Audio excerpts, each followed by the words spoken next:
세대 교체와 개혁에 대해서 좀 이야기하고자 합니다. 민수기를 저는 구약의 개혁을 주도한 가장 핵심적이고 가장 중요한 책이라고 이렇게 말하고 싶습니다. 민수기에는 수많은 개혁의 이야기를 민수기는 담고 있어요. 이방인을 예를 들자면 이스라엘 백성으로 인정해 준 것, 여성들도 나실인이 될 수 있는 것. 민수기 9장에서 하나님께서는요, 예를 들자면 제1호 14일에 지켜야 하는 유월절을 여러 가지 사정으로 인해서 지키지 못한 자들을 위해서 2월 14일 날 유월절을 보낼 수 있도록 율법을 개혁하시며 갱신하세요.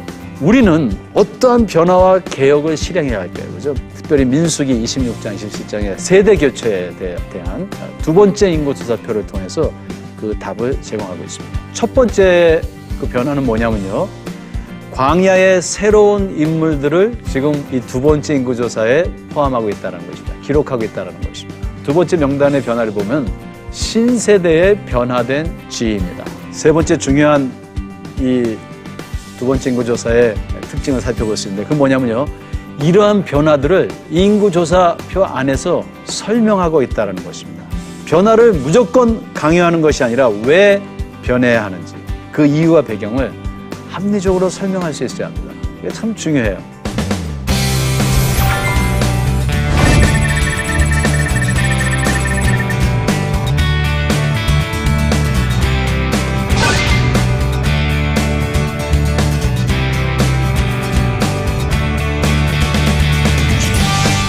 안녕하세요. 아세아나 신학대학교에서 우리 학생들을 섬기고 있는 이한용입니다. 어느덧 12주가 지났네요. 오늘은 민수기 본문의 그 광야 이야기의 마지막 12번째 이야기를 우리 시청자 여러분들과 나누고자 합니다. 우리는 그동안 이 나침반 바이블 스터디를 통해서 광야 같은 이 세상을 어떻게 진군해야 하는지, 민수기를 통한 하나님의 그 말씀에 우리가 귀를 기울였습니다. 요약하자면은 우리가 크게 한 네 가지로 볼 수 있습니다. 먼저는 정결해야 합니다. 그죠? 정결해야 합니다. 오직 정결한 곳에만 거룩한 하나님께서 임재하시고 동행할 수 있기 때문입니다. 광야에서 가장 필요한 것, 물론 물도 필요하고 뭐 음식도 필요하고요, 옷도 필요하고 신발도 필요하겠죠. 그렇지만 그 광야에서 가장 없어서는 아니 될 그것은 바로 하나님의 임재와 동행하십니다. 그러기 위해서 우리는 정결해져야 되고요, 예수 그리스도의 보혈로 정결해지고 또한 거룩한 삶을 우리가 구현해야 합니다. 우리 신앙의 목적은 첫 번째도 두 번째도 세 번째도 거룩입니다. 꼭 기억하십시오. 사탄이 제일 싫어하는 아마 단어일 거예요. 두 번째는 소명의식을 가져야 합니다. 우리가 소명을 의식해야 돼요. 하나님께서 우리를 부르신 그 목적을 꼭 의식해야 돼요. 내가 누구라는 것.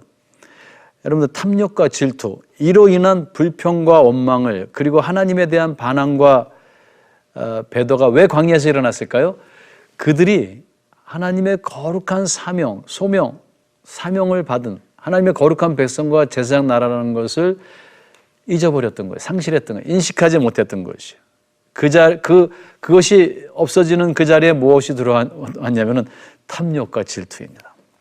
우리를 향하신 하나님의 소명이 무엇인지, 이에 우리가 누구인가를 의식해야 됩니다. 그렇죠? 의식하는 신앙생활이 필요해요. 우리는 이 세상을 중보해야 하는 하나님의 소유가 된 거룩한 백성과 제사장 나라입니다. 세 번째로, 지난주에 우리가 나눴지만 변화를 주도해야 됩니다. 변해야 됩니다. 그렇죠? 개혁해야 됩니다. 우리는 이 세상의 변화에 끌려가는 게 아니라 이 세상의 변화를 주도해야 됩니다. 그렇죠? 복음의 본질을 변질시키는 것이 아니고요, 복음의 본질을 우리가 더욱더 온전히 실현하기 위해 우리는 과감한 개혁을 주도할 수 있어야 됩니다. 우리가 과학 분야에서, 예술 분야에서, 문학 부분에서, 우리가 인문학이나 또 우리 사회, 비즈니스 모든 면에서, 또 교회에서 우리는 끊임없는 개혁과 변화를 우리가 주도할 수 있어야 됩니다. 형식주의, 전통주의, 외식주의를 넘어서 인물과 지위, 변화의 융통성을 우리가 발휘하고 이러한 변화를 끊임없이 세상과 그죠? 소통할 수 있어야 합니다. 오늘 마지막으로요. 이 민수기 광야 이야기의 그 큰 마지막 어떤 메시지라고 하면요. 그것은 하나님의 이 모든 언약이 그죠? 언약이 우리의 순종을 통해서 성취된다는 것입니다. 하나님의 언약이 있어요. 약속이 있어요. 근데 그것이 그죠? 그 약속의 땅의 성취가 하나님은 우리를 그 하나님의 언약에 또 그 일에 참여하게 하시는데요. 그 참여하는 방법이 순종이라는 것입니다. 순종이 제사보다 낫다. 그죠? 민수기를 읽는 독자들은 민수기의 마지막 장인 36장의 내용을 이렇게 보고서 당황하게 돼요. 여러분들, 우리는 민수기가 광야 진군에서의 파란만장 이야기를 서술하는 데 있어 마지막 장인 이 36장을 우리가 기대해 봅니다. 그죠? 여러분 생각해 보세요. 40년의 방랑을 마무리하면서 약속의 땅을 눈앞에 둔 지금 그 모압에서 온 백성이 모압 땅을 바라보면서 어떤 모습을 우리가 상상하나요? 막 하나님을 찬양하고 막 춤을 추고 그죠? 파티를 하고 그 제사를 드리는 그런 장면이 민수기 마지막 장에 탁 절정을 이루면서 클라이막스로 그리고 엔드 끝나기를 우리가 바라죠. 혹은 그 신세대들의 대표들이 언약궤를 지고요. 먼저 요단강을 쫙 건너가고 뒤에서는 바라보고요. 그러한 모습을 우리가 그려볼 수 있습니다. 근데 우리가 민수기를 쭉 읽다가 마지막 장인 36장을 읽는 순간 우리는 마지막 장이 뭐가 이렇지? 전혀 앞뒤가 안 맞는 이상한 내용이 그 안에 들어가 있어요. 전혀 마지막 장으로는 어울리지 않는. 그죠? 또 그 민수기의 이야기의 흐름에도 역류하는 엉뚱한 이야기를 읽게 됩니다. 그것은요, 바로 슬로브핫의 딸들의 이야기입니다. 슬로브핫의 딸들의 이야기입니다.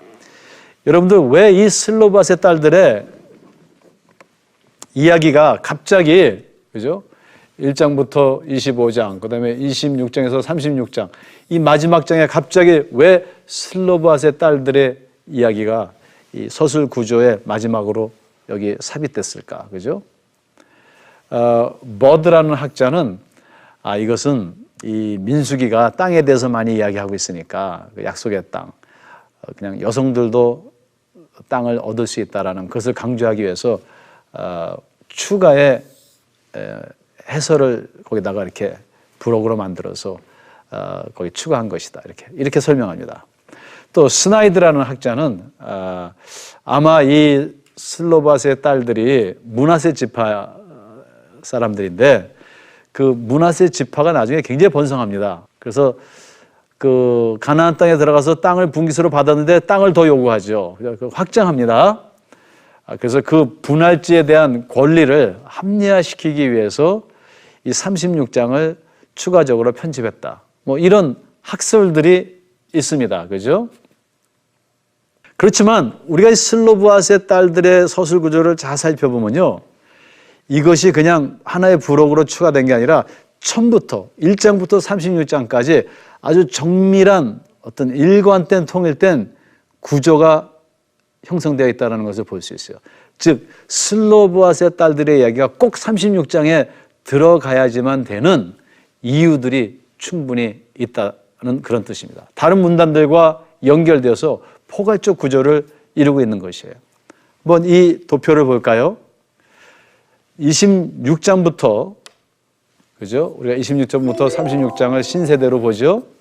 이 36장의 그 구조를 잘 보십시오. 이렇게 시작합니다. 여호와께서 모세와 제사장 아론의 아들 엘리아살에게 일러 가라사대. 그죠? 지금 리더에게 모세와 리더십이 바뀌었어요. 아론이 죽고 이제 엘리아살이 그죠? 물론 아직 엘리아살이 이제 하나님께서 모세와 아론에게 얘기하시다 모세와 엘리아살에게 얘기하십니다. 근데 그 이야기 구조들을 보면요. 지파들의 인구조사, 레위인의 계수, 그 다음에 슬로브핫의 딸들의 상속 사례가 나옵니다. 그 다음에요. 이 지파들의 인구조사를 왜 했습니까? 지파들의 땅을 분배하기 위해서요. 그래서 지파들의 인구조사, 지파들의 땅 분배, 레위인의 계수함, 레윈에게 준 성읍, 그리고 이 밑에 슬로밧의 딸들의 상속 사례를 잠시 언급하고 끝내 마지막으로 슬로밧의 딸들이 정말 상속하게 됐다는 것을 재확인시켜 줍니다. 그죠? 그러니까 사실 이 36장에 지금 슬로밧의 딸들의 상속 사례가 나오는 것은 처음부터 짜여진 구조라는 것이죠. 그죠? 그리고 어떤 말씀으로 이 이야기가 마무리됩니까? 이는 여호와께서 모세로 이스라엘 자손에게 명하신 명령과 규례니라. 그죠? 즉 모세와 아론에게 하신 말씀이 성취되었다라고 지금 여기 언급함으로 이 전체 이야기를 지금 마무리하고 있는 것입니다. 이러한 슬로밧의 딸들의 이야기를 통해서 우리는 그러면 이 민수기가 우리에게 전하고자 하는 그 메시지가 무엇일까요? 자, 먼저요, 이 슬로밧의 딸들의 이야기가 두 번 나옵니다. 27장과 36장입니다.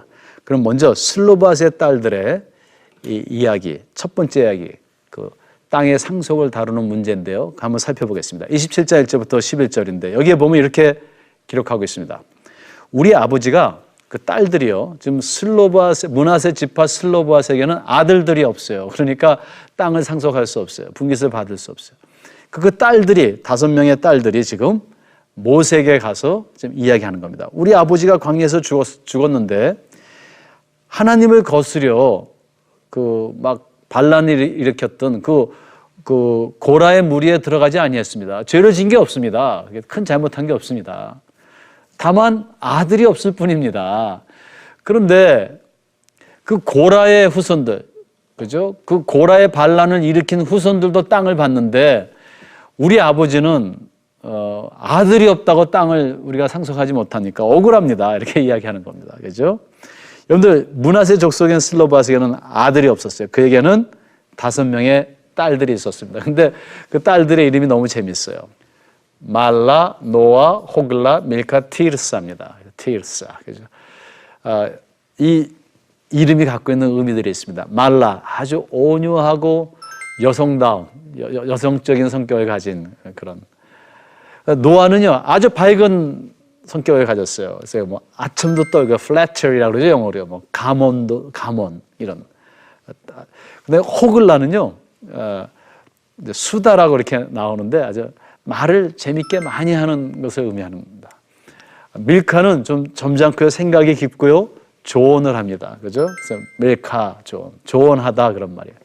제가 제일 좋아하는 이름은 티르사예요. 제가 가끔 누가 우리 딸을 낳는데 이름을 어떻게 하면 좋을까요? 성경 이름 그러면 뭐 항상 마리아 저기 한나, 제 딸 이름도 한나인데 아주 굉장히 많은 이름들이죠. 근데 사실 제일 좋은 이름은 티르사예요. 왜냐면은 여자로서 땅을 상속한다라는 것, 그죠? 그 어떤 큰 이 민수기의 개혁의 아주 핵심적인 그런 일인데, 근데 이것이 다 합해지면 얼마나 아름다운 조화를 이룹니까? 그죠? 온유, 감언, 수다, 조언, 기쁨, 이러한 모습을 가지고 지금 이 슬로밧의 딸들이 모세에게 간 것이에요. 그죠? 그들이 가가지고 우리에게도 땅의 상속권을 좀 주십시오. 그죠? 이 가족의 상속 권리를 요구하는 것입니다. 그죠? 자, 먼저 그러나 과연 그들의 요구가 타당할까요? 그죠? 여러분 고대 근동에서요, 오늘날도 많은 나라에서는 여자들이 땅을 상속하지 못합니다. 우리 한국에도 몇 년 전에서야 아들과 딸이 반반씩 상속할 수 있도록 법이 개정됐죠. 그 지금으로부터 3,500년 전에 이 여자들이 땅을 상속한다는 건 상상을 할 수 없는 거예요. 상상할 수 없는 일을 지금 이 딸들이 와서 요구하는데 온유와 기쁨과 조언과 이런 모습으로 온 겁니다. 그리고 이제 모세에게 논리적으로 그 상속의 권한을 요구하고 있어요. 첫째, 그들의 아버지가 죽었으나 고라의 무리에 들지 아니했습니다. 이것을 먼저 타 얘기해요. 아주 지혜로워요. 그죠? 우리 아버지는 반란을 일으킨 고라와 함께하지 아니한 사람입니다. 그 후손들도 땅을 상속했는데 우리 아버지가 상속하지 못하다니요. 자, 둘째는요. 그러므로 아들이 없다고, 그죠? 그들의 아버지의 이름과 권리를 그 가족에서 삭제할 수 없다고 딱 주장하는 거예요. 단순히 아들이 없다는 것만으로 상속의 권리를 박탈당할 수 없습니다. 이렇게 얘기하는 거예요. 따라서 딸들이라 할지라도 기업을 받아야 한다는 요청을 하게 됩니다. 여러분들, 이러한 여성의 상속 문제는요, 아주 파격적으로 새로운 것이지만 이 딸들은 아주 지혜롭게 그리고 논리적으로 이를 잘 설명합니다. 우리도 억울한 일을 당할 때요, 좌절하고 당황하면 안 됩니다. 어떤 불가능한 상황에 처할 때 그냥 쉽게 포기하면 안 됩니다. 여러분들, 슬로바스의 딸들을 꼭 기억하십시오. 그들의 이름과 같이, 그죠? 그 방법에 있어서 막 딱딱하게 막 따지는 것이 아니고요. 온유, 가만, 수다, 조언, 기쁨, 그 모든 것을 다 이렇게 총동원해서 그 모든 지혜와 기능을 발휘할 수 있어야 됩니다. 이 슬로바스 딸들의 이러한 혁신적이며 또 논리적인 개전 요청에 모세가 그 얘기를 듣고, 그래, 그럼 내가 아마 하나님께 물어볼게. 그리고 27장 5절에 보니까 여호와께 가서 여쭤봅니다. 하나님께서는 금방 허락하세요. 그렇게 하라고. 여러분들, 고대 근동이라는 문화적 상황에서 감히 상상할 수 없는 여성들의 상속이 가능해진 것이에요. 첫 번째 사례입니다. 아주 적절하며 적극적인 설명과 소통은 불가능한 것을 가능케 할 수 있습니다. 불가능하게 보이는 상황에 부딪혔을 때 우리는 불가능하다. 여러분들, 슬로바스의 딸들이 살던 시절에 딸들이 땅을 상속한다는 것은 불가능한 일입니다. 우리가 그 문화적인 걸 잘 이해하셔야 돼요. 그렇지만 그때 우리는 소통할 수 있는 용기와 우리에게는 지혜가 필요해요. 끊임없이 나아가십시오. 소통하십시오. 표현하십시오.